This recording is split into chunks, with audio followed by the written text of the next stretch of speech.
E a gematria de Agar, mãe de Ismael, é a mesma de Isaac. E por que não é a mesma de Sara ou de Abraão, mas é de... O que os dois... Qual é a conexão deles? Por que eles estão conectados? Isso é só para vocês verem a gematria, a matemática das letras hebraicas, como que elas funcionam.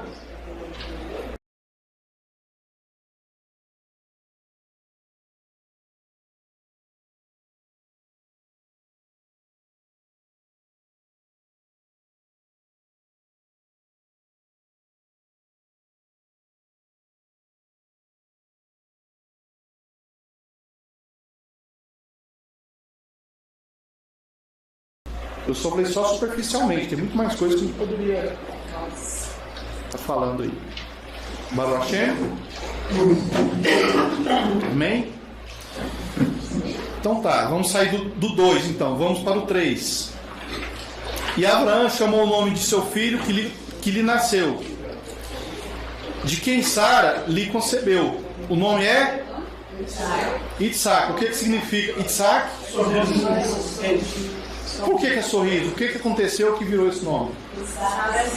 Pela circunstância, quando falasse naquela situação, as pessoas iam sorrir tanto de uma forma de alegria, de plano positivo como negativo. Então o nome Itzhak significa o quê? Sorriso. E Sara sorriu, né? Quando o Malach, o anjo, ele falou que ela ficaria grávida, né? 4. E Abraão executou a Brit Milá em seu filho Itzhak, sendo ao 8º dia, como Elohim tinha lhe ordenado. 5. E Abraão era já de 100 anos quando seu filho Itzhak lhe nasceu. E Sara disse: Elohim me fez sorrir, de forma que todos aqueles que me escutarem rirão comigo. E ela disse: quem teria dito a Abraão que Sara amamentaria filhos? Porque eu lhe gerei um filho em sua velhice. E a criança cresceu e foi desmamada. E Abraão fez uma grande festa no mesmo dia que Isaac foi desmamado. E Sara viu o filho de Agar, o Mitzri, o egípcio, a qual ela gerara a Abraão, que escarnecia. Assim ela disse a Abraão: expulse essa escrava e seu filho, para o filho dessa escrava não ser herdeiro com meu filho Isaac. Bom, mais um detalhe. Ismael, só de ter nascido de Abraão, automaticamente já era herdeiro. E por que Sara fala assim, ó, manda ele embora para que ele não seja herdeiro como Isaac? O que isso significa? Esse escarnecer aqui. Zombava, criticava. O senhor mais velho. E ficava diminuindo. Existe uma promessa, né, do Criador para com uma descendência de Abraão. Essa seria tratada de uma forma diferente. Mas no caso aqui está falando de uma herança que recebe diariamente. Qual é a herança que um pai dá para o filho diariamente? Ensino, atenção, educação. Então Sara decide não transmitir aquilo ali para Ismael. Essa versão é a mesma que Isaac passa para Jacob, aquele problema de Jacob para Ismael? Mais ou menos. Porque aquilo também virou uma bênção depois, né? Isso. É transformado em uma bênção. Mas o que ocorre? Sara não queria, que essa herança diária de Abraão fosse transmitida para Ismael. Por que ela não queria isso? Porque isso fortaleceria os escárnios. Isso fortaleceria o ato de Ismael escarnecer Isaac. Porque quanto mais sábio, quanto mais inteligente, mais sagaz. Tá, então o que isso significa? Isso significa uma coisa. Vamos entrar em 3 anos e meio mais agora. A Torá e o povo do Eterno sempre será um povinho pequeno. Sempre serão uma minoria. Sempre será uma minoria. Por quê? O que isso significa? Isso significa que o conhecimento se ele for dado para as pessoas em época errada, o escárnio, a matança, seria muito maior. Imagina se há 1500 anos atrás, lá na Idade Média para trás, existisse bomba nuclear e as pessoas guerreavam tanto. Porque hoje não tem tanta guerra, irmãos. Em comparação com 1000, com 1500, com 2000, hoje não tem tantas guerras assim. Imagina se essa tecnologia de hoje fosse dada para aquele povo. Quando da descoberta da pólvora e do uso dela já foram terríveis. Mas só que esses conhecimentos eles foram sendo dados em épocas em que o homem poderia não usar, como de fato aconteceu. Porque mesmo com tantas guerras, todos os continentes hoje são habitados. E o homem até tenta habitar os polos gelados. Baruch Hashem. Então esse conhecimento, ele é derramado, ele só é derramado na época certa. E ele é derramado a prejuízo. Sim, sempre a prejuízo. Agora vamos trazer isso para nós aqui. Por que às vezes o Eterno ele não te deu esse conhecimento numa outra época? Em outra fase da sua vida? Em outros momentos? Por quê? Por qual razão? Será que você usaria de uma forma negativa isso? Talvez porque a gente também fosse abraçar, não tivesse sido preparado para entender, né? E abraçar. Exatamente. Mas os conhecimentos que vêm através do Eterno e os que vêm através do Shedim, ele também passa. Os que vêm do Eterno não seria através de sangue, não nem todos seriam através de sangue. Não, todo conhecimento que desce do céu, ele é dado de forma geral, não é só para um. Por exemplo, a gente vê os homens que dominavam o bronze, outros que dominavam o ouro, outros que dominavam instrumentos musicais, outros arco e flecha. Desde aquela época, esse tipo de conhecimento, ele já é derramado, ele já é entregue já. A própria arte da guerra. A própria arte da guerra. Quem que é o soberano? Tá, mas o que eu quero dizer com isso? Onde é que eu quero chegar? O conhecimento do Eterno, ele tem época e pessoas certas. Ele tem data certa para ser entregue. O mundo que nós vivemos hoje, nos últimos 40 anos, nunca evoluiu intelectualmente com tanta velocidade igual nós estamos vivenciando hoje. 5.780 anos. De 5.780, de 40 anos para cá, é que a tecnologia, as máquinas e tudo mais desenvolveu de uma forma incontrolável. Incontrolável. Por que só agora que isso foi entregue? Porque agora o ser humano está pronto para receber.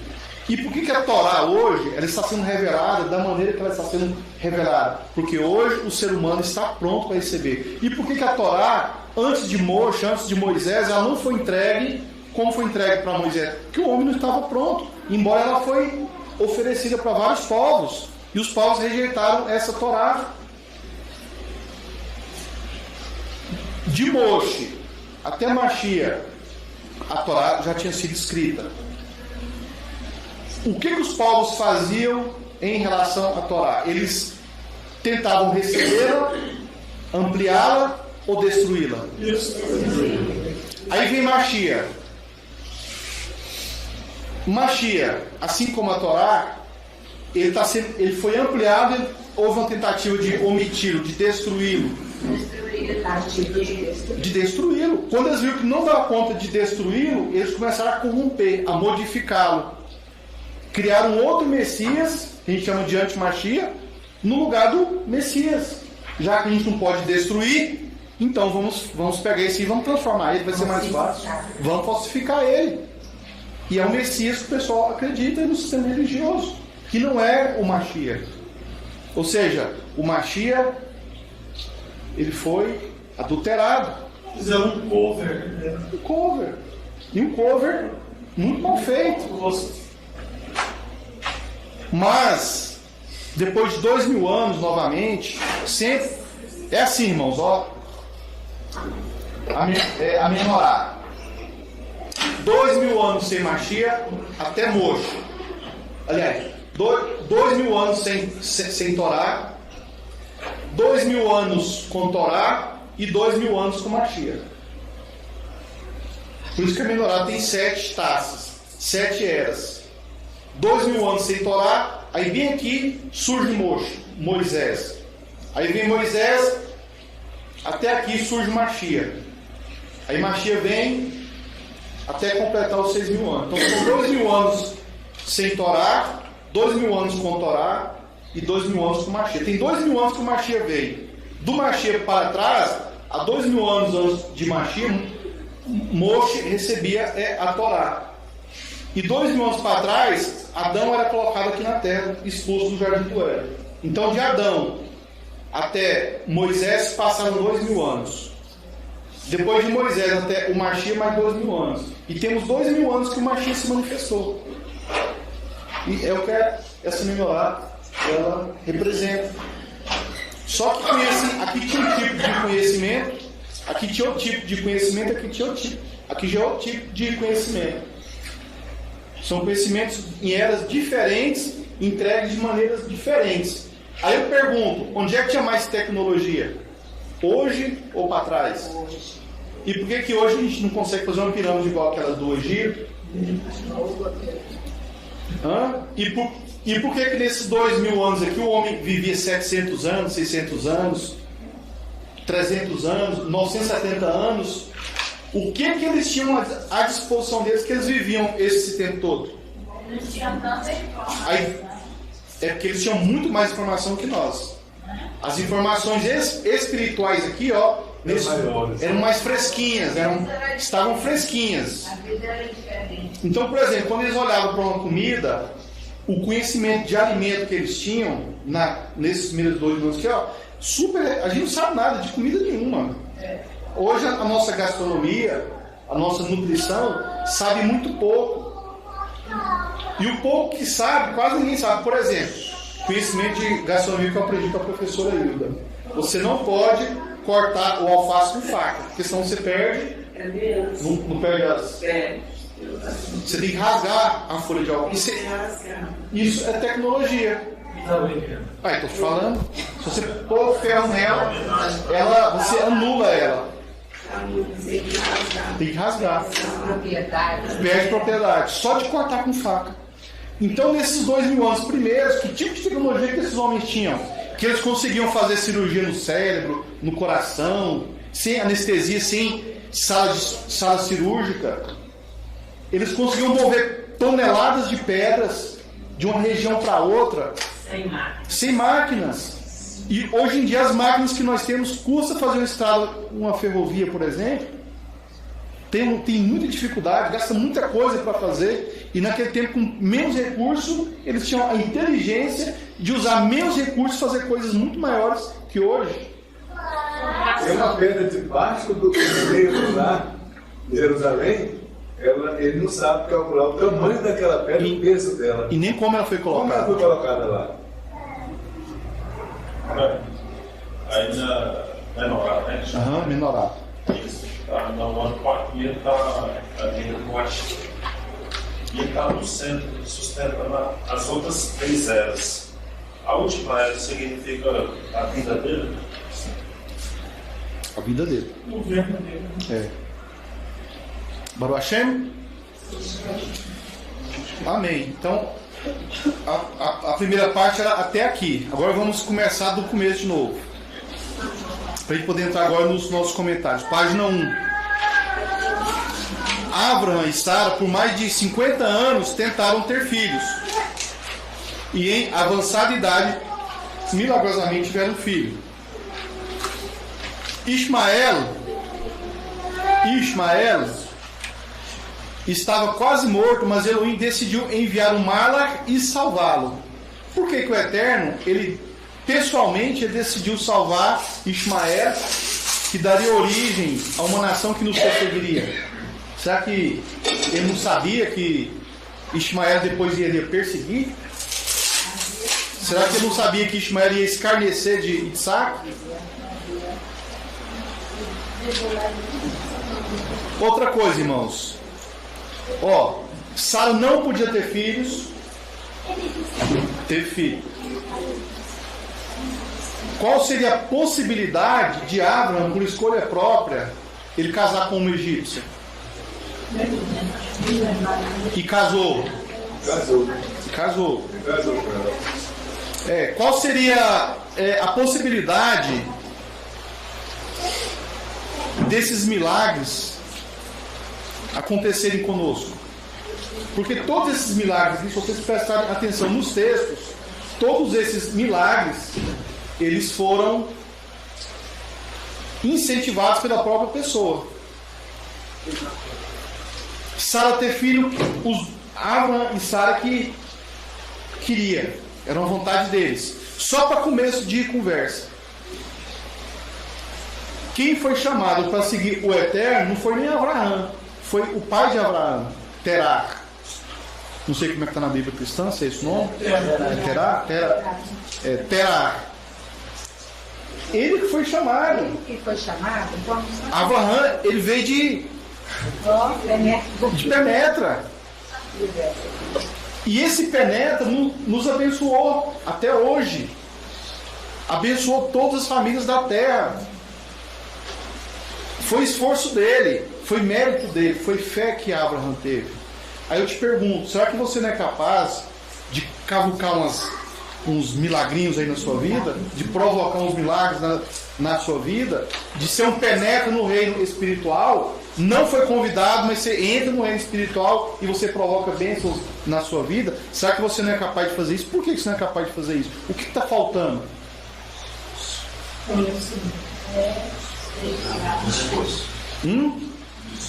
Ousadia mesmo. Não é para mim, esse milagre não é para mim. Tal coisa não é para mim. Enquanto você estiver achando isso é que faz você não ser penetra no reino espiritual. Porque todos os seres humanos podem alcançar essas bênçãos, todos. Se você não está alcançando, mesmo que você não tenha sido convidado pelo Criador, mas ele aceita se você vai lá de intruso. Você pode ir que ele te recebe.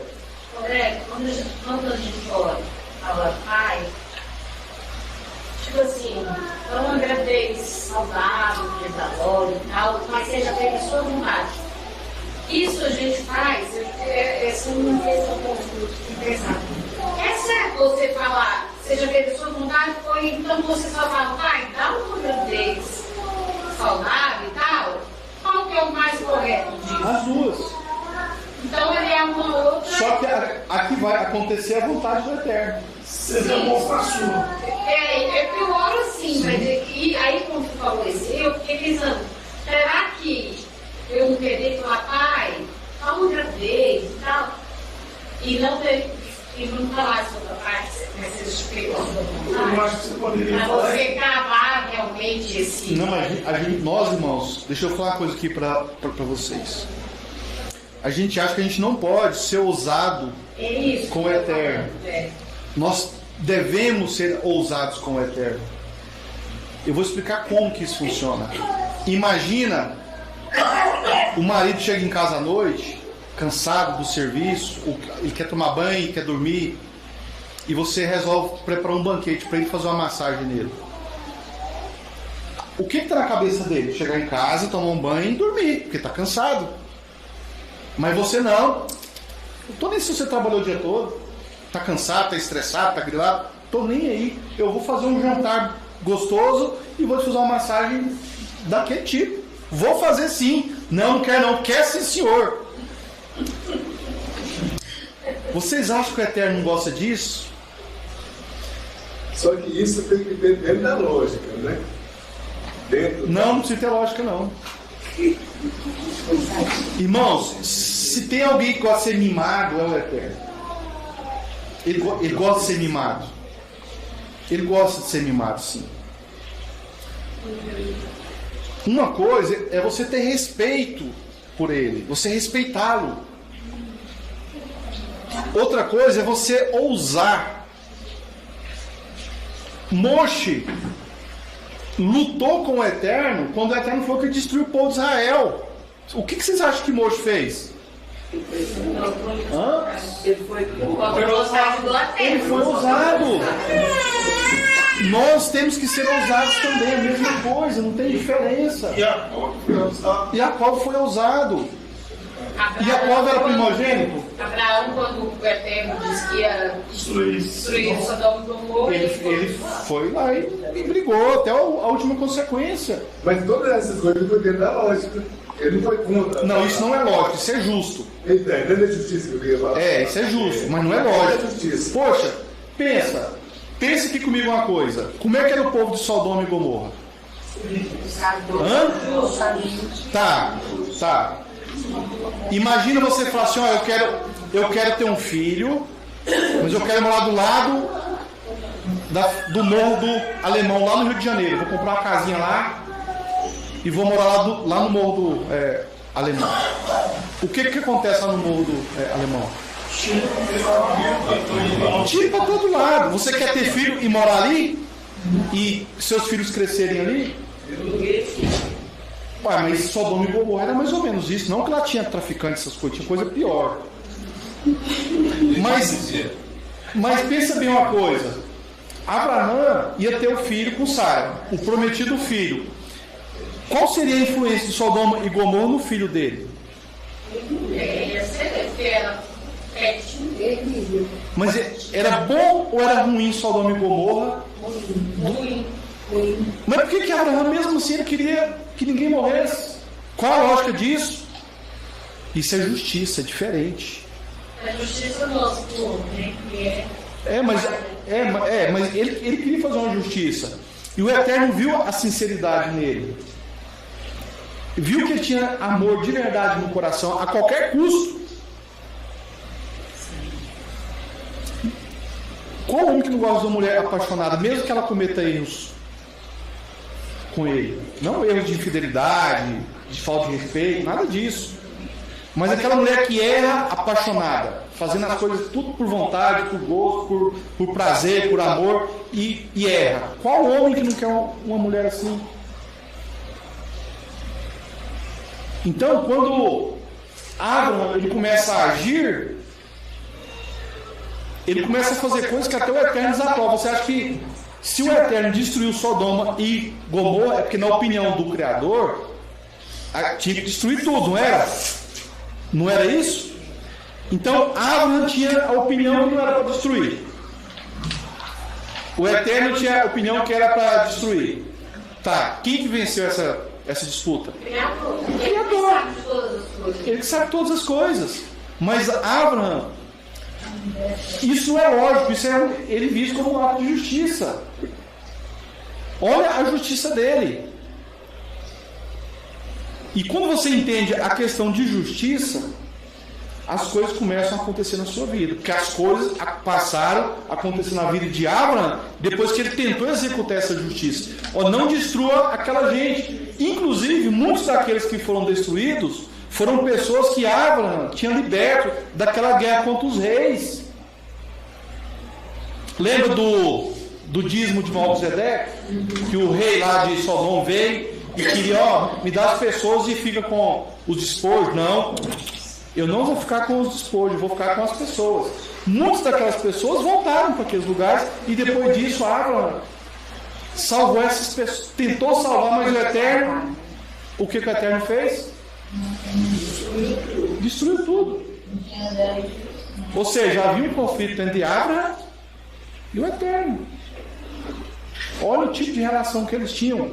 Mas o que você tem que pensar é que mesmo assim havia justiça da parte de Abraão. Mas Abraão, ele arrazoou com o Eterno. Arrazoou. Justo, sim. E depois que o Eterno fez, ele não tocou mais no assunto. Isso, foi. Depois que o Eterno resolveu tudo, nunca mais a gente veio tocar nesse assunto. Acabou. Ficaram só. E você, se o Eterno não te dá aquilo que você quer, você vai ficar a vida toda murmurando, reclamando porque não teve. Porque depois Abraão tem que agradecer o Eterno por ter destruído aqueles povos. Porque Isaac nasceu e se tornou um grande homem. E um homem temido pelos reis daquela região. Todo mundo temia. Inclusive, aqui nessa paraxá, Avimeleque, depois que ele vê que não tem mais jeito, que Abraão ia ter o filho, etc., e teve o filho, ele passa a ter respeito por Isaac. E depois tenta até ter filho, tenta até tomar a esposa de Isaac também, igual fez com Sara. Baruch Hashem, Gilmar. Na verdade, com relação às nossas zopatias, o que a olha, se diz respeito ao senhor falou a lógica, eu vejo que ele olha a sinceridade do nosso coração, as nossas intenções. Mas ele olha dentro de uma justiça. Porque se a intenção é boa, mas é injusta, porque a intenção de Abraão era boa. Para Abraão era justa. Mas o decreto Elohim era justo, aquele povo continuar vivo? Então, mas o que eu quero dizer, que eu não complementei, com relação ao nosso relacionamento com o Eterno. Nós estamos falando do relacionamento de um esposo e de uma esposa. Sim. Então, se a esposa se manifesta de uma forma sincera, ali, ser ousada com o seu marido, aquilo que ela promove traz satisfação para ele. O senhor falou, se a esposa for ousada, até quando ela erra, ela acerta. Eu vou te dar um testemunho. Mas quando é com justiça, né? Isso, por exemplo, no início do meu casamento, eu pesava 72 quilos. Hoje, primeiro mês ali eu acordei 5 quilos. Hoje? Não, hoje eu não falo. A minha amada esposa, eu chegava. Quantos anos depois? A minha amada esposa, eu chegava em casa para almoçar, tudo que tinha de verdura ela tinha feito. E etc. A mesma noite. Não tinha um dia que ela fazia uma coisa que ela não queimava. Tinha até uma rapinha embaixo, então. Aí é caprichosa. Mas eu comi uma coisa. Pensava até na rapinha. Eu comi uma coisa queimada, acho que bom, mas eu vi a satisfação, a alegria que ela fazia aquilo para me agradar, para almoçar. Era feito com amor. Fez com amor. Então, até uma coisa queimada, quando é feito com amor, é gostoso, e isso promove aí os felizes. Imagina 5 quilos a cada ano, né, André? Ia chegar a quanto? O erro poderia estar uma coisa queimada, mas eu não via isso como erro. O Eterno faz assim também. Baruch Hashem. Amém? Baruch Hashem? Eu prefiro amém, tá? Baruch Hashem. Mas então, irmãos, o que podemos fazer para que esses milagres aconteçam conosco? Por que muita coisa não acontece na sua vida? Porque é injusto. Porque você quer coisas injustas. O Eterno vai trabalhar contra também, é óbvio. Ele não trabalhou contra Abraão. Abraão queria salvar o povo. Mas o que aconteceu com o povo? Morreu. Acabou tudo. Não ficou ninguém. Então você tem que aprender esse princípio. Isso é um princípio. Amém? Vamos aos comentários então? Página 4. Comentários da Parashat. 2 mães e 2 filhos. Quem são essas 2 mães? Sara e Agar. A princesa Sara, a princesa hebreia, porque a palavra Sara, ela quer dizer princesa. Sarai é minha princesa. Sará é princesa do Eterno. Então, quando Abraão fala assim, ó, Sarai, esse I no final, que é a letra Yud, quer dizer minha ou meu. Então, Sar é princesa. Aliás, Sar é príncipe. Sará é princesa. E quando eu falo Sarai, esse I em hebraico significa que é meu. Então, por exemplo, quando eu falo assim, ó, irmão, e quando eu falo Ahi, meu irmão, esse I tem esse significado. Então, quando Abraão, ele chama a irmã dele por parte de madrasta, e não por parte de pai, nem por parte de mãe, chama ela de Sarai, ele falou, minha princesa. E depois o Eterno fala assim, não, essa princesa aí é minha, não é sua. Então, tira o I daí, ó. Agora é Sará, que é a princesa do Eterno. Amém? E Agar, em hebraico, é Hager. A é um artigo, É a, o, as, os. É masculino, singular e plural. Hager. Ger é estrangeiro. Então, Hager, a estrangeira. Então nós temos que Sará, que é princesa de Iá, e Ager, ou Hagar, que é princesa do Egito. Então nós temos uma representante das nações, que é Hager, e um representante dos hebreus. E ambas têm filho com o mesmo marido. O mesmo rei. E Abraham, nesse caso aqui, ele representa o Eterno. Então quem é marido de todas as pessoas, de todos os povos? O Eterno. Tanto dos egípcios como dos hebreus, que representa todos os povos e o povo de Israel. Bom, se todos os povos, se todas as pessoas são do Eterno, eu posso fazer acepção de pessoas, ficar dividindo, gente para cá e gente para lá? Não posso. Mas, entretanto, porém, contudo, por todavia, tem aspas e tem colchetes também. Tem mais o que aí? E os Necudot. Mesmo sendo todos filhos do Eterno, alguns, poucos, geralmente uma décima, um dízimo, um macer da população é que vai estar apto a receber a Torá como mecanismo de separação da humanidade. É o dízimo. O dízimo da humanidade, 10% da humanidade, em todas as eras, vai ter a propensão de receber a Torá. E Baruch Hashem, nós aqui fazemos parte dessa separação, desse dízimo. Ou seja, nós somos as ofertas das ofertas do Eterno, como se fosse aquela oferta do Santo, do Kadosh HaKadoshim. Então, se nós somos apresentados no Kadosh HaKadoshim, nós temos que ser o quê? Santos, separados. Por isso que a nossa alimentação é diferenciada.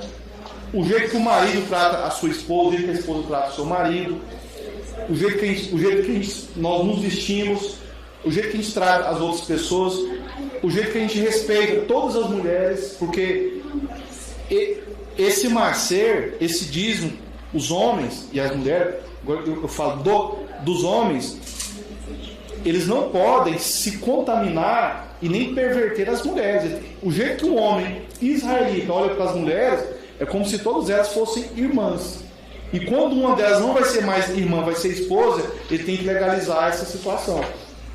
Então, esse homem que é separado dentro da Torá, ele não pode ter safadeza, sem vergonhice, ser mulherengo, ter amante, ter ficante, nada disso. É proibido.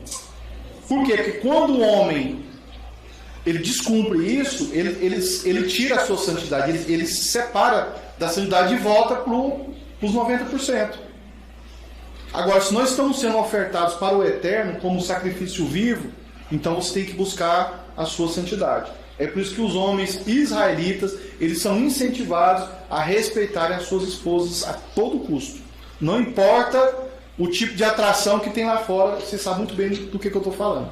Não interessa o tipo de atração que tem lá fora, o tipo de sedução que vai chegar. Pode parecer, mas nós não entramos nisso. Baruch Hashem.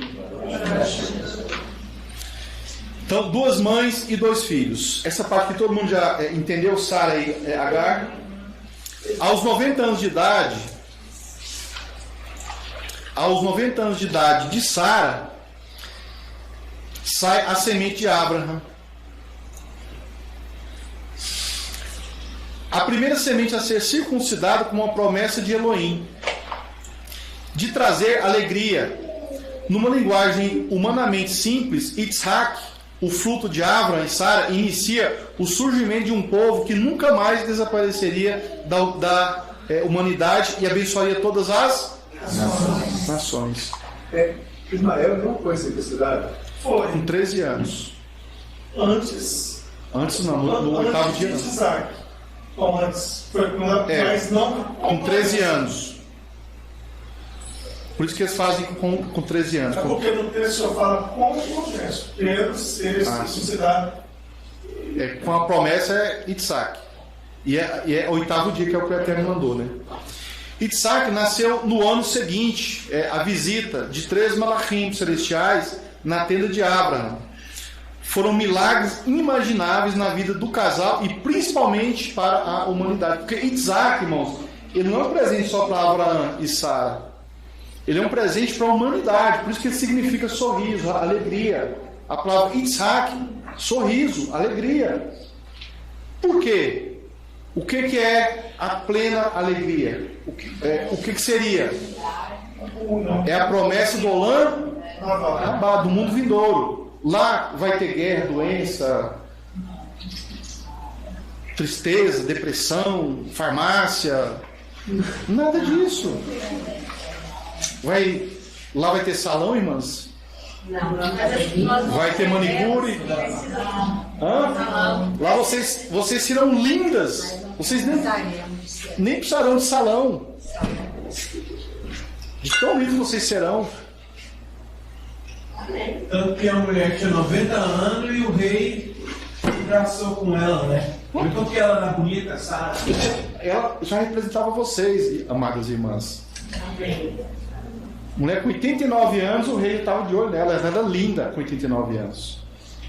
E nunca fez botox, nada. Nem escova, nem nada. Hoje as mulheres sofrem, né? Para ficar bonita. Lá não vai ter sofrimento, nem isso não vai ter mais. Baruch Hashem?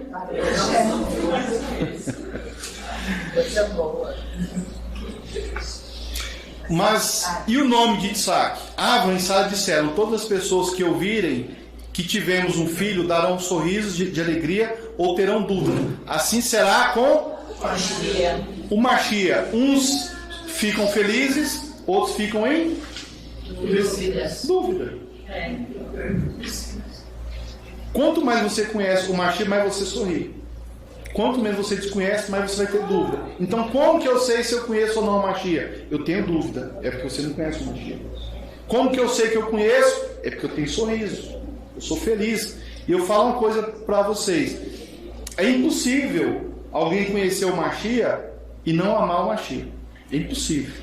É impossível alguém amar o Mashiach e não seguir o Mashiach. É impossível. Não tem como. Amém? Deram o nome de Isaac ao filho nascido do milagre. E quando Isaac fez 8 anos, fez 8 dias, Abraão lhe fez a circuncisão. Viu, Léo? 8º dia. E aqui era assim, sabe? Aqui põe uma pedrinha assim de baixo. Aí o cara sentava assim com as pernas abertas. Aí vinha com uma pedra bem afiadinha. Aí puxava o corim, apertava na pedra, vinha com outra pedra. Meu instantinho. Não, mas era menos dolorido. Era menos dolorido. Então, o 8º dia é o dia mais apropriado Para fazer. Não é questão de lembrança, não. Ligações biológicas. É o dia que o ferro o dia que tem mais ferro no ser humano é o 8º dia do homem, né? A vida inteira do homem. É o dia que ele mais tem ferro circulando no corpo dele. E a palavra ferro em hebraico é? Brasil. Onde é que nós moramos? Brasil. Baruch Hashem. Amém. E Sara amamentou Isaac até os 2 anos de idade, quando o desmamou, e Abraão deu uma festa. Em seguida, Abraão manda embora Ismael e Agar. O pequeno Isaac cresceu junto com seu irmão mais velho, Ismael, filho de Agar. Um dia Sara viu Ismael agindo em disputa contra Isaac. Ismael se achou nesse direito, afinal era mais velho que Isaac. Quando Sara o repreendeu, ele retrucou: estava apenas zombando.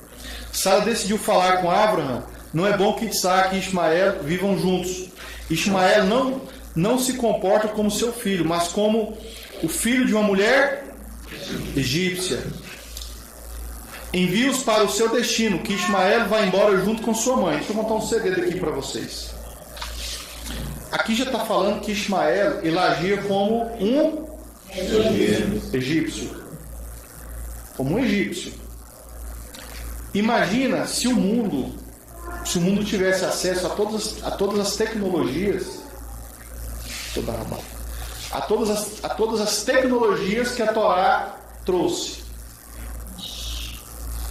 Desde aquele tempo, para poder perseguir o povo de Israel. E olha que mesmo sem isso, o povo mais perseguido de todos os tempos, em todas as épocas, em todas as nações, é o povo de Israel. É o mais perseguido. Só que todas as nações que perseguiram Israel deixaram de existir.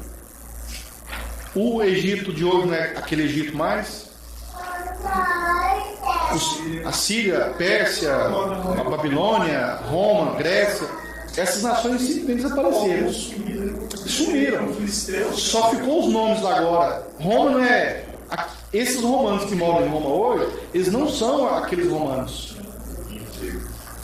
E os portugueses que estão em Portugal hoje, eles eram tudo israelita. Tem até um filme bom que está na TV a cabo, Sefarade, o nome dele, conta a história dos... Eles falam que todos os portugueses são israelitas.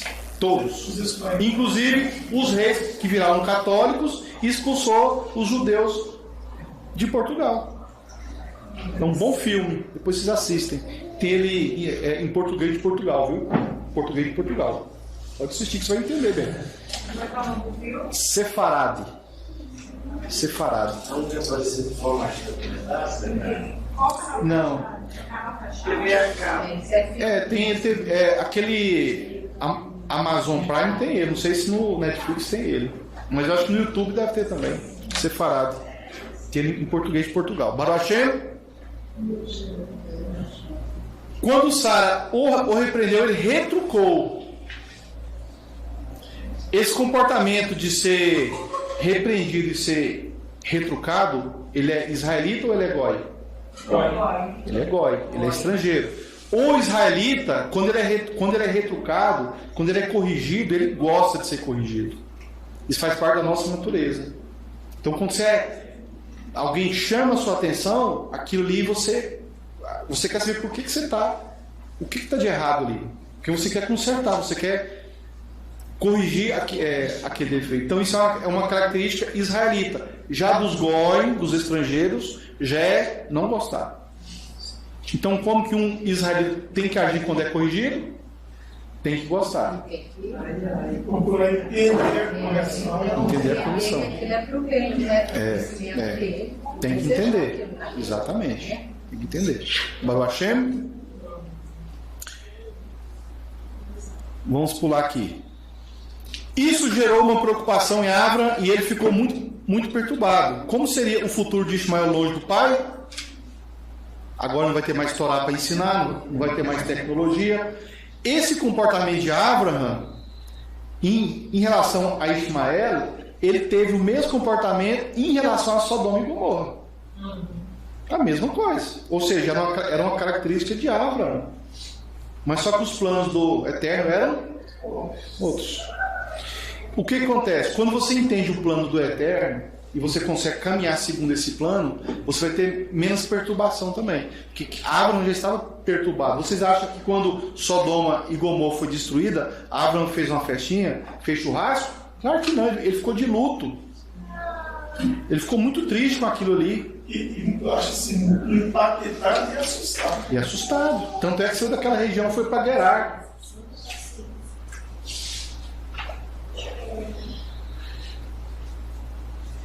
Elohim falou com Abraham: Sara tem razão, ouça tudo o que ela lhe diz. Mande Agar e Ismael embora. Saiba que Isaac se tornará o pai de uma nação sagrada, de uma nação santa, e não Ismael. Então, o que o Eterno fala para Abraham fazer? Escute a quem? O que o marido deve fazer sempre? Ouvir a sua esposa. E aquele marido que não escuta a esposa? Ele é mais parecido com Ismael ou com Isaac?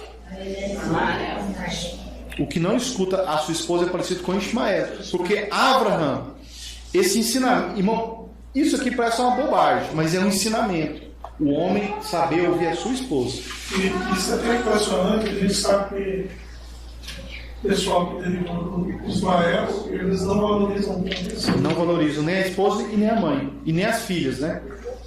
Já os que saíram de Isaac já valorizam. Baruch Hashem? Amém? No outro dia, bem cedo, Abraham obedeceu a Elohim naquilo que lhe havia ordenado.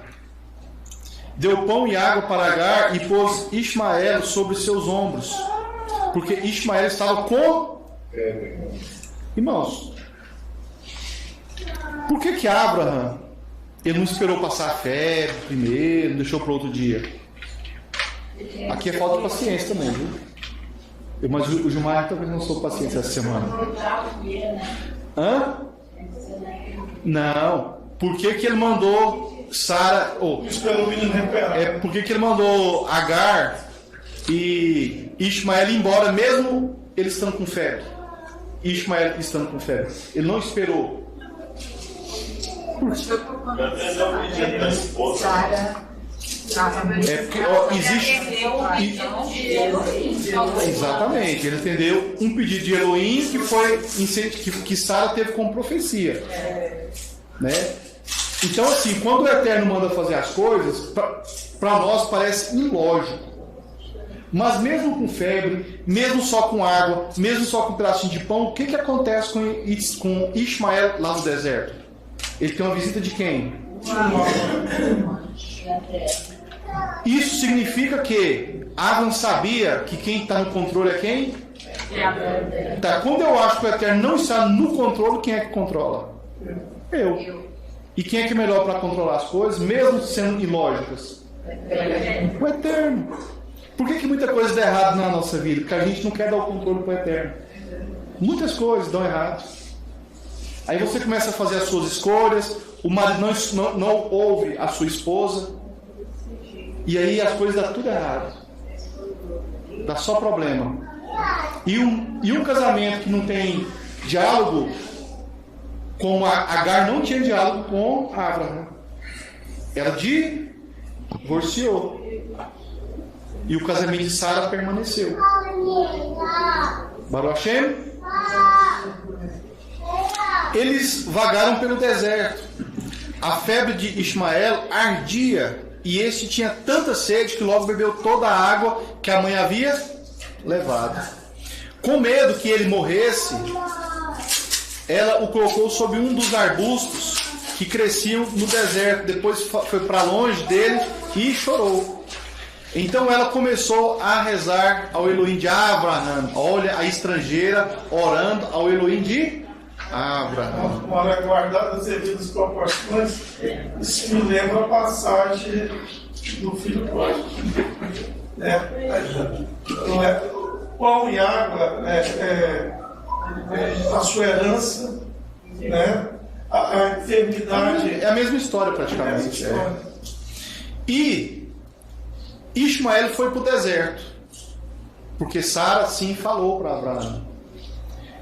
Anos depois, quem foi para o deserto? A nação toda de Israel. 40 anos de deserto. Ismael ficou só um pouquinho. E teve visita do Malach. E aprendeu algumas coisas com o Malach. Só um tiquinho de tempo. Mas o povo de Israel foi para o deserto e ficou 40 anos.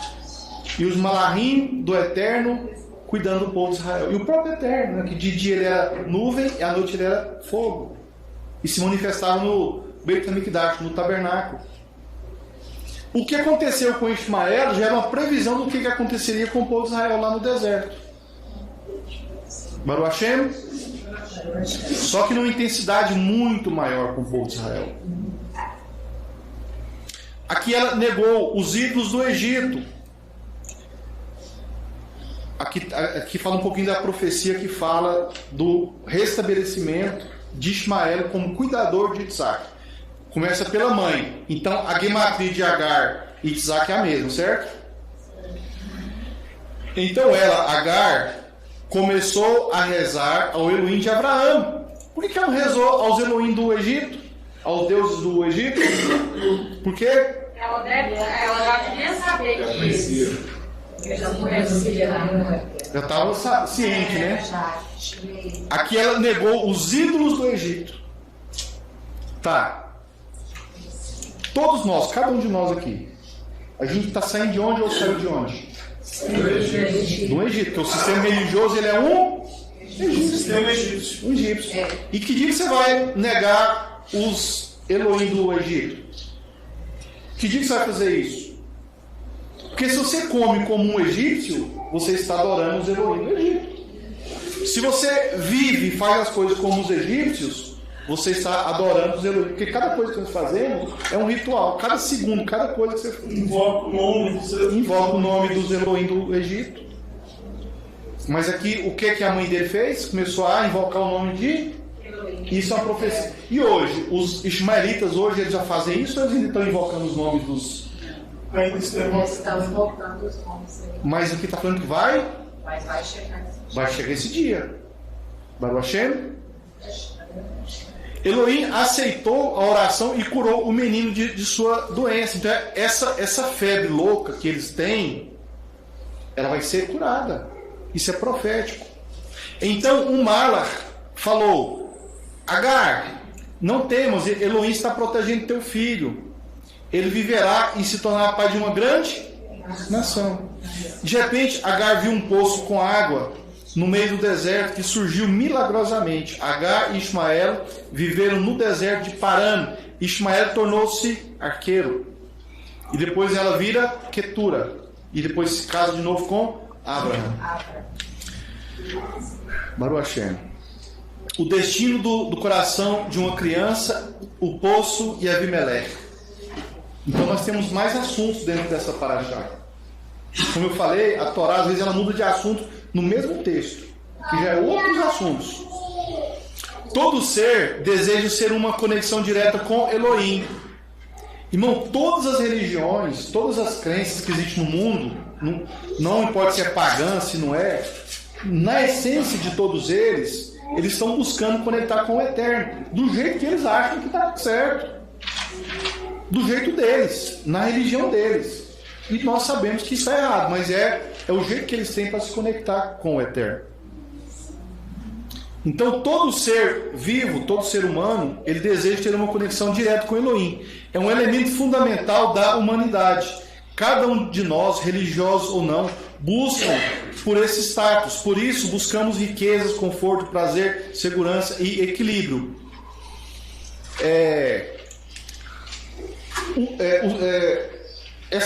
Essa busca que nós temos de conforto, de prazer, de dinheiro, de saúde,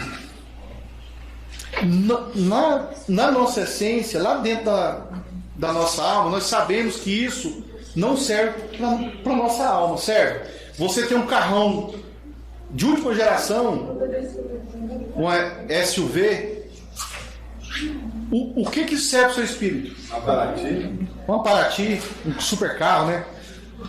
O que serve para o seu espírito? Me fala. Uma calça de R$1.300. Serve para o seu espírito.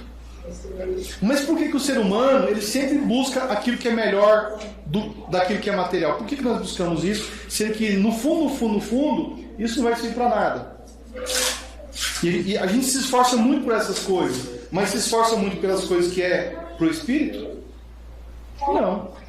Mas, mesmo isso, é uma tendência que a nossa essência tem de buscar pelo Criador. Então, quando uma pessoa busca conforto, no fundo da alma dela, ela está buscando pelo Criador.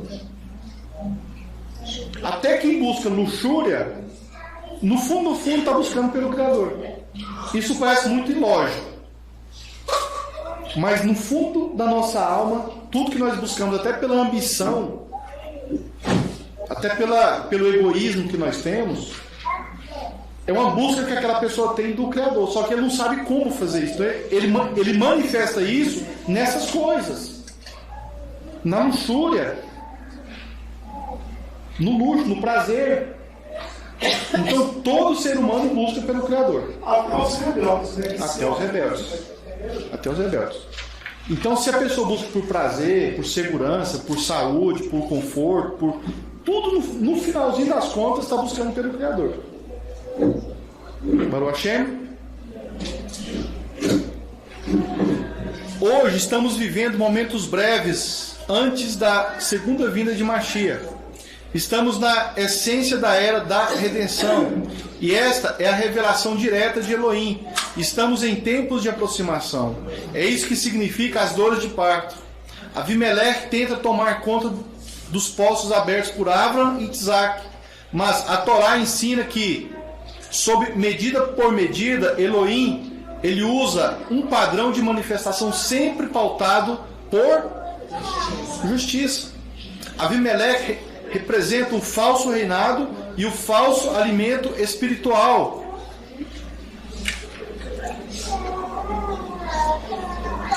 Abraham, por exemplo, aos 99 anos de idade, ele mereceu a visita de 3 malachim, ao terceiro dia de sua milá. A Torá nos diz que Elohim apareceu a Abraham enquanto ele estava sentado na entrada de sua tenda, no calor do dia 17. E porque ele estava sentado na porta da tenda, ele deveria estar reclamando da dor da milá, como fazem os incircuncisos de coração. Mas Abraham estava ali para procurar por hóspedes. Abraham agia com ações de bondade, alimentando viajantes e cansados e famintos. Parece que Abraham, via Elohim nesses viajantes, no momento em que ele próprio se esforçava para trazer outros para mais perto de Elohim. E foi assim que Elohim se manifestou a Abraham, a expressão de proximidade elohímica. Bom, nós já falamos que, no fundo, todas as pessoas, com fé, sem fé, que ateu ou não, de qualquer religião, de qualquer povo, no fundo, todas as pessoas estão buscando por Elohim. O que acontecia com Abraham? Por que Abraham dava comida, dava roupa, lavava os pés, dava sombra? Porque essa ganância, esse esforço, além do normal, de ficar com a tenda no meio do nada, do deserto, para ficar procurando viajantes, que ele abria os 4 lados da sua tenda e ele ficava procurando lá os viajantes. E chamava para dar comida, dar água, para lavar os pés, para a pessoa descansar um pouco. No fundo, por que Abraham fazia isso? Ele fazia isso porque ele queria ver Elohim naquela pessoa. Porque Elohim, independente da crença de cada pessoa, do que acredita ou não, do que faz ou não, se a pior pessoa do mundo, se é Hitler, Elohim está ali. E Abraham queria estudar Elohim em cada pessoa. Ele queria ver Elohim em cada pessoa. Você consegue ver Elohim em cada pessoa que está perto de você? Você consegue fazer isso? Porque para você fazer isso, você tem que julgar no nível de santidade daquela pessoa, no nível de grandeza. Porque se Elohim ele tem uma grandeza e está naquela pessoa, eu tenho que admitir que a pessoa tem uma grandeza. E Abraham, quando ele olhava para as outras pessoas, ele via Elohim nas outras pessoas.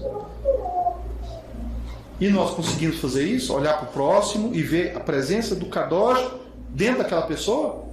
E respeitar e tratar aquela pessoa como um rei? Fazer com que ela se sinta como um rei de verdade? Porque pensa, Abraham, um homem multimilionário, onde o faraó respeitava e temia. Avimelech respeitava e temia. Aí vinha um pobre coitado ali, viajando ali, e Abraham se dobrava, lavava os pés, dava comida. Acho que Abraham mexia com gastronomia. Eu acho. E dava comida, dava descanso. E nós, será que a gente consegue olhar para o nosso semelhante e falar assim, esse Elohim está aí dentro, eu quero conhecer, eu quero extrair isso aí dele, eu quero ver como é que é isso aí, eu quero conhecer, eu quero aprender. E foi justamente esse hábito Essa característica de Abraão é que fez o Criador se aproximar de Abraão, se manifestar a Abraão, fazer milagres na vida de Abraão. Porque o que Abraão ganhava dessas pessoas? Ele vendia água, ele vendia comida, ele vendia roupa, ou ele dava? O que ele ganhava dos reis, ele doava. Quem dava para Abraão eram os reis, não eram os pobres. Ele tirava dos reis e não tirava e dava para os pobres. Acho que eles inspiraram que tal de Robin Hood deve ser em Abraão, só pode. Só pode. Tirava dos ricos e dava para os pobres.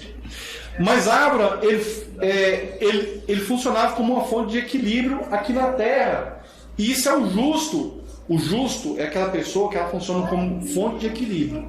Tem um monte de gente na miséria e tem um monte de gente muito rica. O que Abraão promovia? Ele trazia o que esses tinham e colocava nisso aqui. Ele equilibrava. A vida de Abraão servia para equilibrar. É o que nós temos que ser. Você tem que equilibrar dentro da sua família, no seu trabalho, no seu bairro, onde você estiver, você tem que trazer a justiça onde não tem justiça, trazer a comida onde não tem comida, dar roupa para quem não tem roupa. Agora, nesse mundo, quem é que está com essas posses todas? É os ricos. É aquilo que a gente falou naquela paraxá, né? Tudo que você tem, você ganha para você administrar. Você é um administrador. E mesmo Abraão não tendo, ele conseguia. Ele conseguia. E ele distribuía. Porque se Abraão também não tinha, como é que ele ia distribuir? Aí você fica assim, mas eu não tenho nada. É porque às vezes, presta atenção, às vezes você não tem, porque você não é um bom administrador. E o Eterno conhece os bons administradores. Hoje, só para vocês terem noção, já falei isso aqui uma vez, 3% da população judaica, 3% da população mundial cumpre Torá. 3% da população mundial do planeta Terra, Xing Ling, ou empuxado, coreano, africano, esquimó, australiano, brasileiro, europeu, mexicano, 3% da população mundial cumpre Torá. Mais de 60% da riqueza do mundo está na mão dos 3%. E o mundo hoje é um mundo de paz. Compara o mundo hoje com 1.500 anos atrás, com 1.000, com 2.000, com 3.000 anos. É só guerra. É gente matando gente o tempo todo. Hoje tem guerra? Tem. Hoje tem gente morrendo de fome? Tem. Mas se você for pegar o mundo hoje e comparar com 1.000 anos para trás, o mundo é um paraíso hoje. Mas quem é que está no controle desse mundo? 3% da população. Que cumpre Torá. Por isso que o mundo está do jeito que está hoje. Porque, imagine se esses 3% não fosse dono dos 60% para controlar o mundo todo. Como é que o mundo seria? Porque há 1.000 anos atrás não tinha 3% que cumpria muito menos que isso e não tinha essa porcentagem toda de propriedade de dinheiro, de riqueza, etc. Por isso que o mundo era um caos.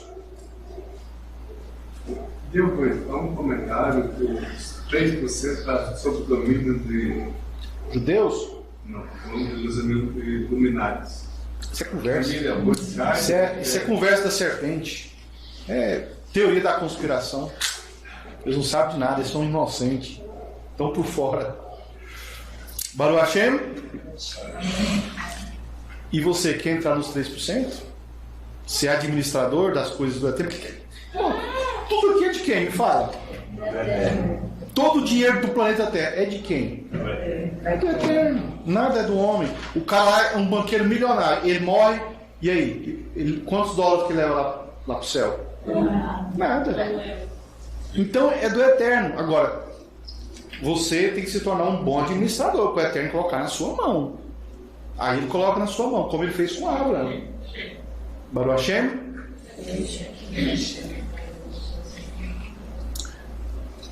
Sabemos, pelos dias de Abraão, que os dias finais de Mashiach estão chegando. Quando as pessoas terão fome, mas não por pão. Sede, mas não por água, mas por ouvir a palavra de Yah. O mundo tem uma sede de conhecimento. Sabe o que está acontecendo no mundo hoje? Mesmo as pessoas mais pobres, mesmo em países mais pobres, como a gente vê muito isso lá na África, o ser humano, de um modo geral, nunca teve tanto acesso à comida como tem nos dias de hoje. Olha só, faz uma observação. O planeta Terra, ele já esteve tão degradado como está no dia de hoje? Hã? E por que hoje, o mundo tão degradado, a gente consegue produzir tanto alimento que a gente perde mais de 40% de tudo que produz? E alimenta todo mundo. E sobra. Tecnologia, né? Conhecimento. Mas o que está acontecendo? O homem hoje, ele não luta mais por comer. Antigamente tinha que lutar muito para poder produzir, para poder comer.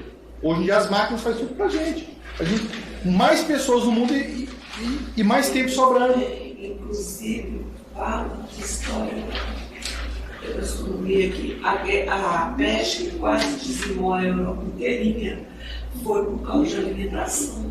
Porco, né? Não tinha muita opção. Então, o que eles comiam não dava para ele. Tanto que eu disse, o país não pega a peste porque eles tinham um tipo de alimentação diferente. Mas... Eles não pegaram a peste. E o resto tudo passou dizimado, porque eles não tinham opção para, né? Era sempre só a mesma coisa. E eles culparam os judeus, né? E não tinha nada a ver. Porque o judeu não ficava doente, porque lavava as mãos, né? Então eles acharam que a culpa era a praga dos judeus. Costumes diferentes. Um exemplo, ultimamente. Um país tão isolado como a China tem sido surdo de uma praga atrás da outra. Uma peste atrás da outra. É um tipo de... E é uma pior do que a outra, né? Porque cada vez mais elas vêm mais forte, né? Então, assim, o mundo está chegando em um nível em que tem comida para todo mundo. Mas qual é agora o tipo de fome que as pessoas estão tendo hoje? De conhecimento. É de conhecimento. E justamente agora, o conhecimento, ele está sendo derramado e sendo transmitido. Quantas mil pessoas não podem hoje ter acesso a essas informações? Será que há 1000 anos atrás eles conseguiam? Mas diante dessa fome de conhecimento espiritual que a humanidade está entrando, e a questão de a décima, de que o povo, né, do Eterno vai ser uma décima, eles ficariam nesse restante, que vai evoluir, vai crescer, né? Possivelmente tudo indica, né? Vai crescer, não sei até que tanto, mas vai do ponto que está para frente, né? Como que eles ficam, como que fica isso, Rolando Rapaz? Caiu naquela questão do distanciamento que tem os grandes e os pequenos no reino do céu. Vai ter essa separação aí. A gente tem que lembrar de uma coisa, que antes do Rolando Rapaz, o Mashiach vai estar por aqui. Então o trabalho que ele vai fazer vai ser um trabalho grandioso. E com espada, né? Mas eu estou falando que a Torá fala que é uma décima, né? Então essa questão aí, poucos mesmo que vai encaixar de forma plena nesse modelo do Eterno, né? São poucos. Mesmo com o reinado do Mashiach, A maioria não quer, né? Sim, exatamente. É uma opção, né? Isso é escolha de cada um. Eu converso muito com a minha manicure, falo sobre o doutorado. Esse já falou assim: não, mas do jeito que vocês vivem é muito difícil. Eu não quero, eu sei. Nem conheço como a gente vive e já acho difícil. Não, mas só de falar assim, tá em aniversário da estranha, já acho absurdo, né? Aí ela falou assim: eu sei, pelo que a gente já conversou, que vocês estão certos. Só que eu não quero isso pra mim. Porque ela acha que isso é uma opção. É uma opção, eu sei que tá certo. Ver como afastamento de uma série de coisas, então, quero dar. Uma hora que conversa com muitos líderes religiosos aqui, sabe isso. O cara chega, tem interesse, então certo, bom, ele falou. Mas já vai atrapalhar o meu mas tem que sair da zona de... Mas assim, eles estão ficando em um ponto, hoje, eles estão chegando em um nível em que o que eles têm não alimenta mais eles. Né? Igual, por exemplo, eles me põem lá nos grupos lá e aí eu começo a falar umas coisas, eles começam a chiar, aí me expulsa do grupo, o grupo murcha, acaba, todo mundo Aí depois me chamam de volta pro grupo. Aí só que o pessoal entra para poder fazer pergunta, né? Entra no meu privado e vai fazer pergunta. Quando você está falando uma coisa. Ou seja, eles não seguram mais, eles não conseguem mais segurar isso. Coisa por bolha. E eles estão sabendo que o que eles sabem, o que eles têm de conhecimento já não serve mais. É um alimento que acabou, não tem nutrição. Não nutre mais, não adianta. Então, por mais que o que a gente crê, ensina, aprende e vive, eles acham estranhos, mas eles estão vendo que não tem outro caminho mais, acabou, não tem mais para onde eles irem. Porque tudo que eles tinham que eles podiam usar, acabou. Não tem mais para onde ir. Eles não têm mais repertório, argumento. E outra coisa, quanto mais eles tentam usar os argumentos deles, mais eles caem, mais mentirosos ficam. Mas eles chegam na conclusão de que não é aquilo mesmo. E, de certa forma, já é um preparo para a vinda do Mashiach. Já é um preparo para a vinda de Mashiach. E a mulher, ela tem um papel importantíssimo nisso. Porque agora nós estamos vivendo a era das mulheres.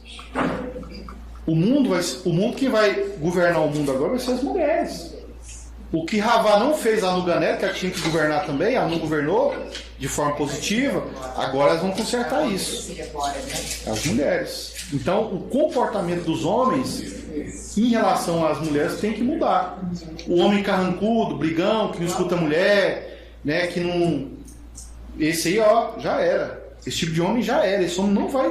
Para esse mundo, esse homem não serve mais. Ele é rejeitado. O machão, né? O machão já era. Acabou. Acabou. O machão já era. Isso não vai ter mais. E os homens, eles vão ter que aprender a ser masculinos e com autoridade, porque o homem tem que ter a sua autoridade. Agora, é um tipo de autoridade que combina com a mulher. Mas ele é justo, com harmonia. Faz isso perfeitamente. Com harmonia. Manter a autoridade. Agora, o masculino, ele é muito mais poderoso do que o macho.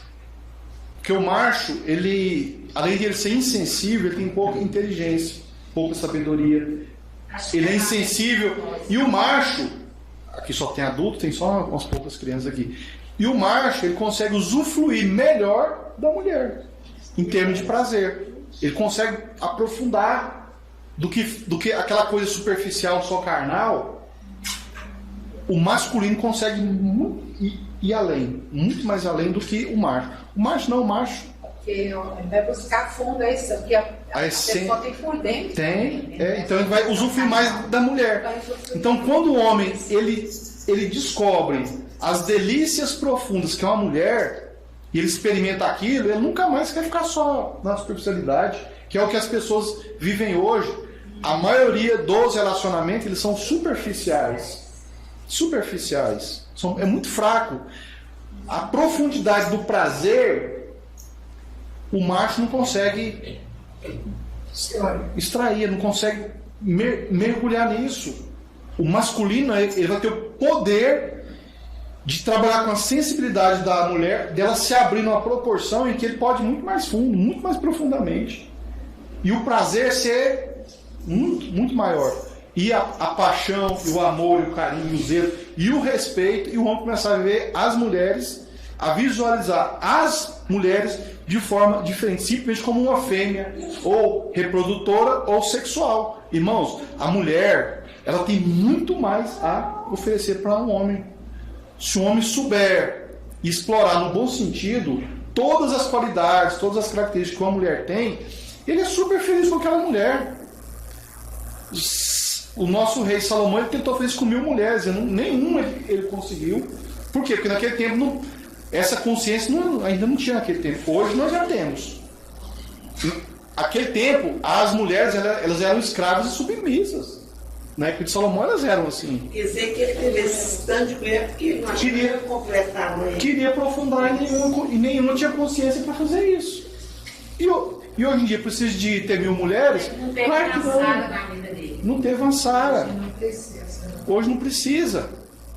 Então o homem vai aprender a aprofundar na sua mulher. A conhecê-la cada vez mais. Tem casais que vivem 20, 30, 40 anos, eles não se conhecem. São dois estranhos. Tem mulher que conhece mais o marido da vizinha do que o próprio marido. Porque ela fala tanto do próprio marido, ela escuta tanto a outra ficar falando do marido, que ela conhece mais do outro do que o dela.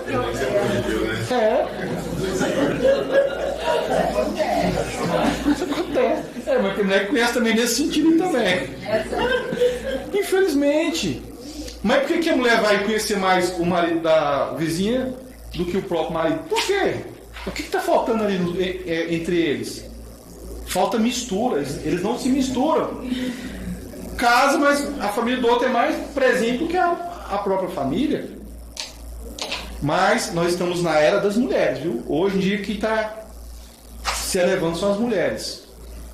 E as mulheres também estão mais exigentes.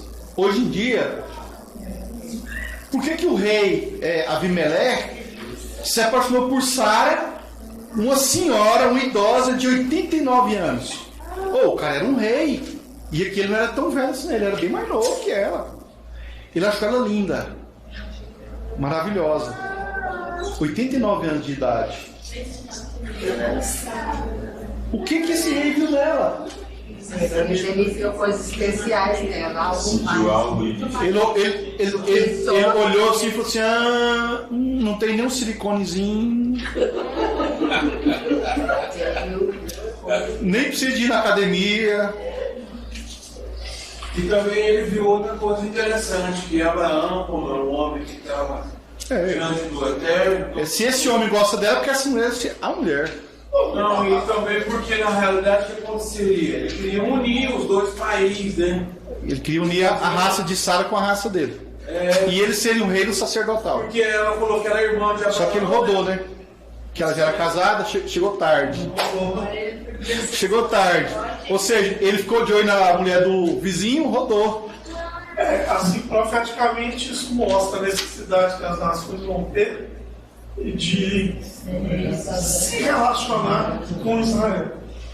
Abraão representa isso. O meio da relação na cabeça do rei seria Sara. Geraria uma aproximação, era a forma das nações aproximar e receber as bênçãos de Abraão. Só que por falta de conhecimento fizeram o caminho errado. O mais injusto que tinha, né? O mais injusto, tanto do faraó como tanto que Abimeleque. Houve pragas, né? Então, vai ter o jeito certo, que é quem? O nosso Mashiach. Ele equilibra tudo. Amém. Baruch Hashem. A cura de Sara estava no pecado de... Você saberia fazer uma análise na sua vida, das coisas que acontecem com você, que algumas coisas de ruim que acontecem é para o seu bem? Sim, muitas coisas. Bom, se vai acontecer uma coisa de ruim, mas é para o seu bem, vai gerar uma coisa positiva, o seu sentimento vai ser de tristeza, de decepção, de fracasso, de frustração ou de alegria? Quando você tem um conhecimento, por exemplo, que hoje nós estamos tendo, você vai agir com uma forma, você não vai perturbar. Ismael vai para o deserto com fé, mas ele sabe que Elohim está guardando. Irmãos, para quem serve o Criador, tudo de ruim que vem sobre você se transforma em bênção. Todas as coisas. Pode vir o que for, de quem for, pode ser de rei, vai virar bênção. Então a cura de Sara estava no pecado de... Por que o pecado de Sara, por que o pecado de Abimeleque se transformou na cura da esterilidade de Sara, que ela era estéril? Porque Abraão foi orar pelos problemas das pessoas. Porque eles abençoaram quem queria amaldiçoar. Aí nós escutamos aquela fala, né? Ore pelos seus inimigos. Mas eu posso orar de qualquer maneira, de qualquer forma? E se ele tem pecado que é para a morte, eu posso orar por ele? Mas esse aqui não tinha pecado que era para a morte? Porque não tinha consumido o pecado ainda. Ele não consumou, né? Não consumou o pecado. E outra coisa, ele se colocava como um homem justo. Como na paraxá anterior, ele falou que ele era um homem justo. E um reino de justos. Esse justo que ele fala que é segundo o que? A cultura deles ou a própria Torá? A cultura deles. Não. Eu acho que é por causa do Torá. A visão dele era em relação à Torá. Não era sobre a cultura O deles. criador reconhece isso. Era em relação à Torá. Ou seja, a Torá já era divulgada sim, não era escrita igual foi para Moisés, mas já era divulgada. Baruch Hashem. E ele também tinha uma coisa como sobre o Mashiach passada nas genealogias. Sim. Após as filhas de Lot gerar filhos com o pai, Abram, seu parente, decidiu mudar para Gerar. Assim como no Egito, Sara foi levada para ser a esposa do rei de Gerar. O rei Avimelech, ele ficou atraído pela senhora de 89 anos por pouco tempo, pois em seguida foi castigado com dor por tê-la no palácio. Um anjo, Malach, o impediu de se aproximar de Sara e atormentou Avimelech e toda a sua casa. Eles sofreram com doenças corporais que os impediu de liberar-se, que impediu de se aproximar de Sara, esposa de Abram. Ou seja, quando Sara foi colocada dentro do palácio de Avimelech, eles começaram a ter problema de saúde. E com problema de saúde, ele não teria como ter o prazer de coabitar com Sara. Então ele não se aproximou de Sara. Bom, deixa eu falar uma coisinha aqui que eu só falaria daqui a 7 anos para vocês. Um princípio. Aqui fala que um anjo foi até o palácio de Avimelech. E essa visita desse anjo, ela foi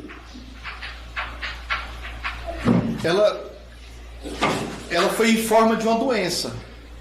Olha que coisa estranha.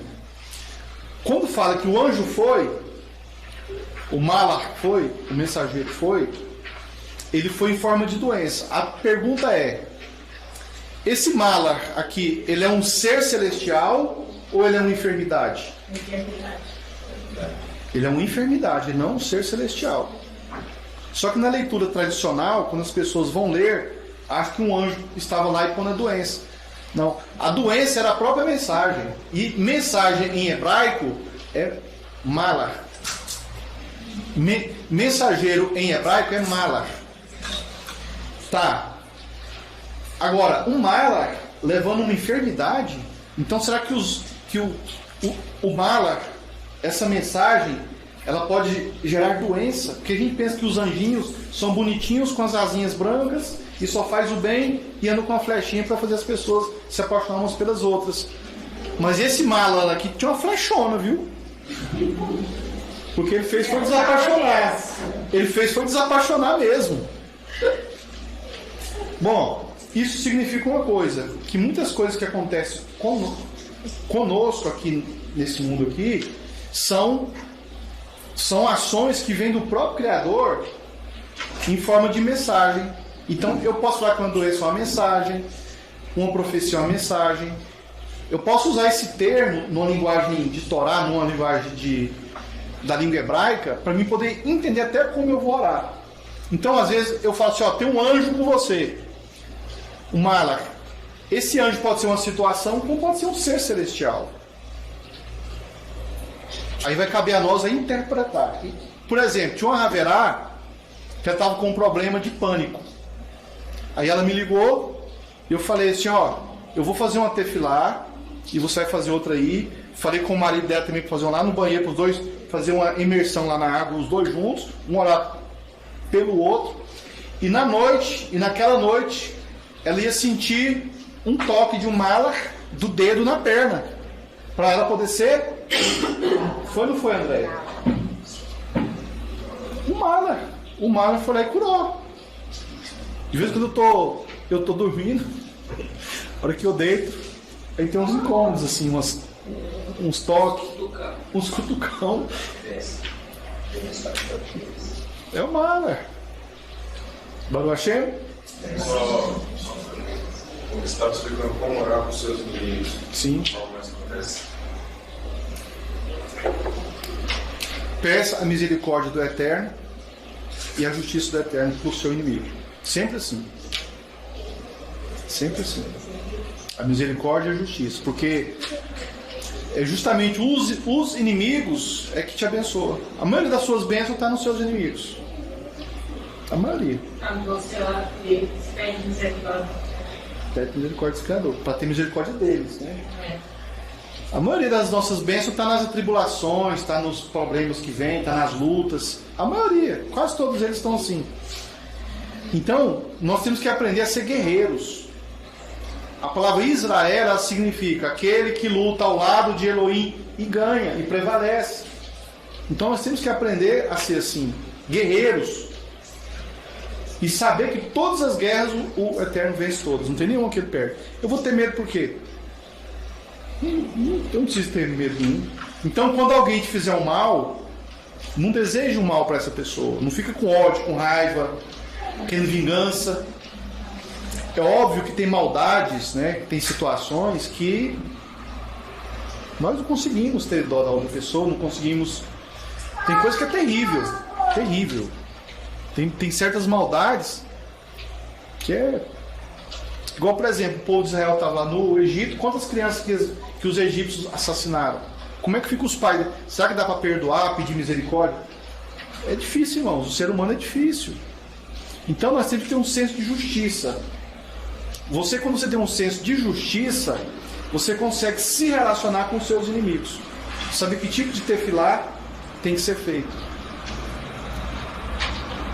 E nada melhor para você aprender a orar para você quando você ora para os seus inimigos. Porque muitas vezes o seu pior inimigo não é ninguém de fora, é você mesmo.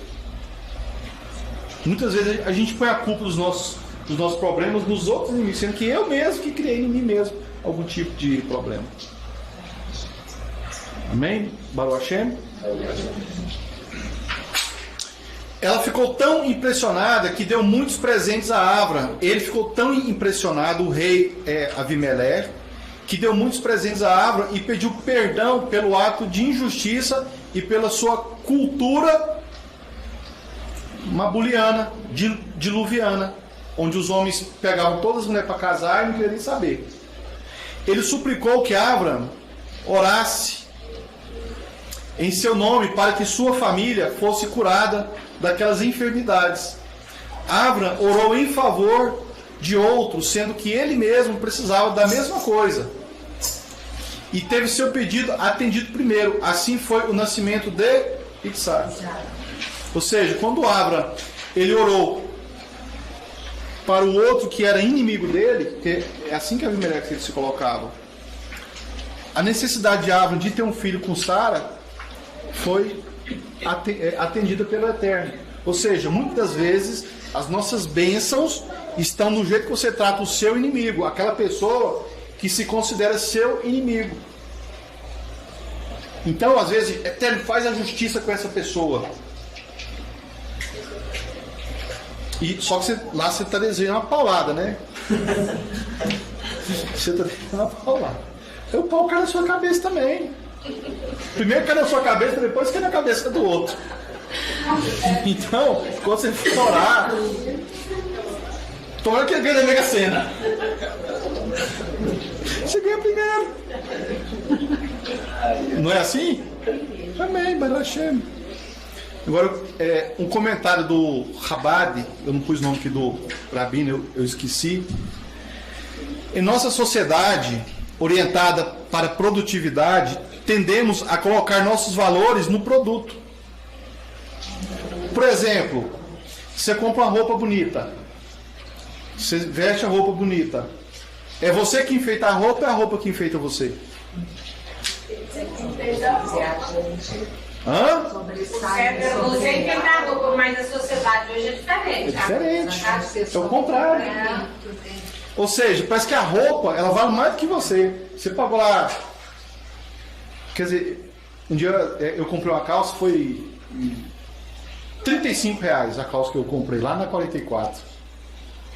Aí o cara acha que a calça de R$25 vale mais do que a pessoa, porque é isso que acontece. Então, na sociedade que nós vivemos hoje, existe uma tendência de colocar valor humano nos produtos. E não no processo. Qual é o processo? Valorizar quem fez, quem trabalhou, quem criou, quem desenvolveu. Louva-se o sucesso e o fracasso é condenado.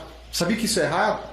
Você exaltar o sucesso e você não aprender com o seu fracasso, não dar valor nele, querer esquecer aquilo, isso é errado.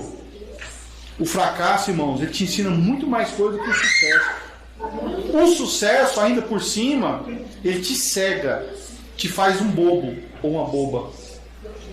O sucesso faz isso com as pessoas. Quando a pessoa chega no sucesso, em algo que ela considera que é um sucesso, ela não quer elevar mais. Para por ali mesmo. Ela já se acha elevada. Já se acha elevada demais. É um erro.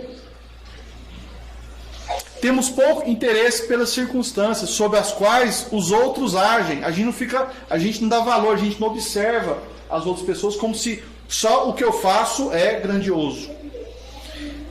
Irmão, se você começar a olhar só para você vai perder tanta coisa, tanto ensino, tanto aprendizado, tanta lição, tanto nos erros dos outros como nos acertos. Porque se você der valor nas outras pessoas, mesmo quando elas erram, dá valor, aprenda. E a gente aprende muito com o erro das pessoas. Aprende.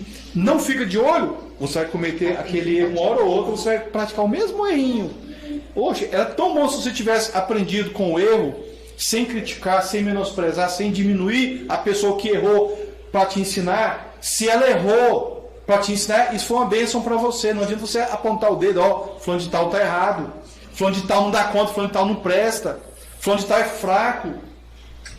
Foi uma bênção para você. O fracasso do outro foi uma bênção na sua vida. Valorize isso. De repente, o sucesso do outro às vezes não te ajudou em nada, não te beneficiou em nada. Você não lucrou com nada com o sucesso do outro. É óbvio que se a pessoa teve um sucesso, você tem que, ó, muito bom, parabéns. Mas a gente fica de olho só no sucesso. Só no sucesso. E outra coisa, a gente supervaloriza o nosso sucesso e menospreza o fracasso do outro ainda mais. Você acaba com quem fracassa. Se você aprender a observar o próximo, tanto no sucesso como no fracasso, e usar aquilo de forma positiva, o fracasso dele não foi em vão. Ou seja, no final das contas, não foi um fracasso, porque você não permite que seja um fracasso. Imagina se quando você erra, as pessoas não te condenam. Errou, né, não deu certo, mas vamos tentar de novo, vamos fazer de novo. Não, você não dá conta, você é um fracasso, você não serve para nada. Eu costumo dizer que os nossos erros só são verdadeiramente erros quando a gente não aprende com eles. Quando não serve para nada. Aí é um erro. E muitas vezes até o sucesso, no fundo é um fracasso. Porque em vez de te melhorar, te estragou. Amém? Esta atitude pode ser justificada na economia de mercado, pois o comércio vive em função de quê? Do lucro. Mesmo assim, nossa preocupação com os negócios não nos deveria influenciar a ponto de pensarmos que o sucesso e o fracasso das pessoas deveria ser o padrão pelo qual as avaliamos. Não pode, você nunca pode julgar as pessoas pelo sucesso, pelo fracasso dela. Ela é muito mais, você é muito mais do que isso. Nós somos muito mais do que os nossos fracassos e os nossos sucessos. A gente rotula as pessoas de acordo com esse julgamento nosso. Se rotula também. Se rotula também. Mas eu acho que está acontecendo isso, as pessoas são doentes. Doentes. Mas de tanto você ouvir críticas, de tanto você das pessoas te olhar assim, você é um fracasso. Todo mundo estudou, você não estudou, você é um fracassado da cabeça. Vai ter um peso em cima de você. Esse peso, além das pessoas lançarem, você próprio vai ter. E às vezes ele não estudou na faculdade, mas ele é uma pessoa muito mais sábia do que em outras coisas. Exatamente. Ela tem outras habilidades.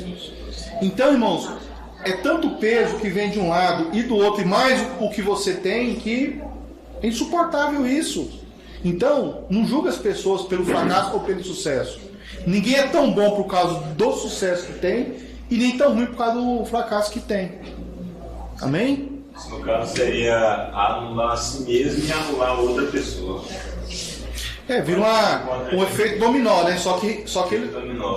ele vira um. Recebe, ele vem com mais Só que ele volta, né? Ele fica voltando. Ele volta com mais peso. Bumerangue. Bumerangue. Efeito bumerangue. Elohim não julga de acordo com o resultado. Você sabia que você não é julgado de acordo com os seus resultados? O Todo-Poderoso sabe que as pessoas têm controle apenas sobre aquilo que fazem, não sobre as consequências. Você não tem controle sobre as consequências daquilo que você faz. Você só tem controle daquilo que você faz. Ou seja, se você quer comer pimenta, você vai plantar abóbora. Se você quer rapadura, você vai plantar jiló. Que rapadura planta o quê? Você tem controle sobre aquilo que você planta, sobre aquilo que você faz. Mas a consequência... você pega uma semente de laranja e planta lá o pezinho de laranja, cuida dele. Você consegue controlar quantas laranjas aquele pé vai produzir? Quantas sementes vão dar? Quantas sementes vai dar? Quantas árvores vai produzir aquilo? Quantos milhões? Não sabe. Isso aqui vai virar suco, Quem sabe é o Eterno. Quem sabe é o Eterno. Então, aprenda a controlar o que você faz, o que você olha, o que você fala, o que você escuta, o que você coloca dentro do seu coração. Porque tudo que você colocar dentro do seu coração vai passar por aqui, ó, e vai vir para cá. E daqui passa para as mãos, porque você vai fazer. Amém? Baruch Hashem. A virtude e o pecado se determinam não pelo que se materializa, mas pelo que realizamos e pelo que fazemos. Como a Torá nos chama para andar em seus caminhos, caminhos de ar, para que imitemos Elohim da melhor forma possível. Para não pronunciar o nome, porque aqui é do Rabad. Aqui é do Rabad, esse trecho aqui é do Rabad. Então eles não pronunciam o nome, a gente também não pronuncia o nome. É para respeitar eles, né? A gente tem que ter respeito. Como a Torá nos chama para andar em seus caminhos, para que imitemos Elohim da mesma forma possível, faríamos bem em ter um sistema de valores para julgarmos as pessoas pelos atos e não pelos resultados. Você sabe por quê, irmãos? Quando você começa a aprender a julgar pelos atos, você consegue cumprir algumas mitzvot, como por exemplo Torrecha. O que é Torrecha? É a mitzvah, o mandamento, a lei da Torá que nós temos de corrigir o próximo. Nós somos obrigados a corrigirmos uns ao outro. E quando você julga pelo ato e não pelo resultado, você tem a capacidade de ser um bom juiz, de ter amor até na hora de julgar. E de aconselhar, de conversar, de mostrar, e por diante. Agora, se você é aquele juiz só do resultado, e quem é dono do resultado? O Eterno. O Eterno. O Eterno é dono do resultado e não nós. Este sistema deveria ser aplicado também a nós mesmos. Devemos fazer o máximo conforme a melhor ética, a melhor justiça, a melhor sabedoria e direcionamento moral que pudermos obter. Ou seja, se você trabalha com ética e com moral, as chances de você não controlar, não dominar o que você faz, para você depois colher aquilo que você não quer, ela diminui. Então, se você tem um objetivo, controle aquilo que você faz. É o que você faz que vai determinar o resultado. Ah, Moré, aconteceu isso na minha vida, a minha vida está um caos. É só você olhar o que você plantou lá, ué. Muito simples. E agora, como é que eu faço? Agora vamos tirar as pragas, tirar os espinhos, tirar o que você não quer. Trabalho dobrado. Ah, mano, mas eu não sei diferenciar um pé de maçã de um pé de praga. Eu não sei, porque as duas, aos olhos humanos, são iguais. Como é que eu vou saber separar o joio do trigo? Aí tem que ter o quê? Conhecimento. E o nosso conhecimento vem de onde? Vem da Torá. E a Torá vem de onde? Do Criador. Baruch Hashem. Quando assim fazemos, nosso comportamento é louvável, independente dos resultados de nossas ações.